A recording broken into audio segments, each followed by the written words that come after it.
মাত্রায় আমাদের যে দায়িত্বপূর্ণ এলাকা ভোট কেন্দ্র সহকারে আমরা সমস্ত জায়গাতে রেকি কার্যক্রম অব্যাহত রেখেছি এবং আমাদের যে দুর্গম পাহাড়ি এবং হাওড়ের যে এলাকাগুলো আছে সেখানে কিন্তু আমরা ড্রোন কভারেজ দিচ্ছি।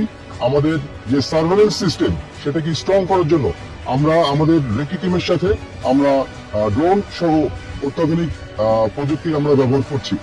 এছাড়া আমরা পূর্ণ মাত্রায় যেন এই আমাদের যে নির্বাচন এটা যেন শান্তি অবাধ এবং সুষ্ঠুভাবে সম্পন্ন করা সম্ভবপর হয় সেজন্য আমরা আইন শৃঙ্খলা রক্ষাকারী বাহিনীর সাথে সমন্বয় রেখে এবং প্রশাসনের সহায়তা নিয়ে আমরা কিন্তু নিয়মিতভাবে আমাদের দায়িত্বপূর্ণ এলাকাতে আমাদের যে সার্ভেলেন্স সিস্টেম এবং আমাদের যে রেকি কার্যক্রম সেটি অব্যাহত রেখেছি।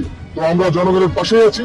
আমরা চাই যে এই ত্রয়োদশ জাতীয় সংসদ নির্বাচনে সবাই অবাধ সুষ্ঠু নিরপেক্ষভাবে শান্তিপূর্ণভাবে এবং সবাই সিকিউরিটি যেন কোনো হ্যাজার্ড না হয় সেটির উপরে লক্ষ্য রেখে এটি যেন সুষ্ঠুভাবে সম্পন্ন করতে পারি সেজন্যই আমরা মাঠে বিজেপি সদস্য মোতায়েন আছি এবং আমরা যে কোন ধরনের নিউসেন্স না হয় সেজন্য আমরা সর্বদা সতর্ক আছি।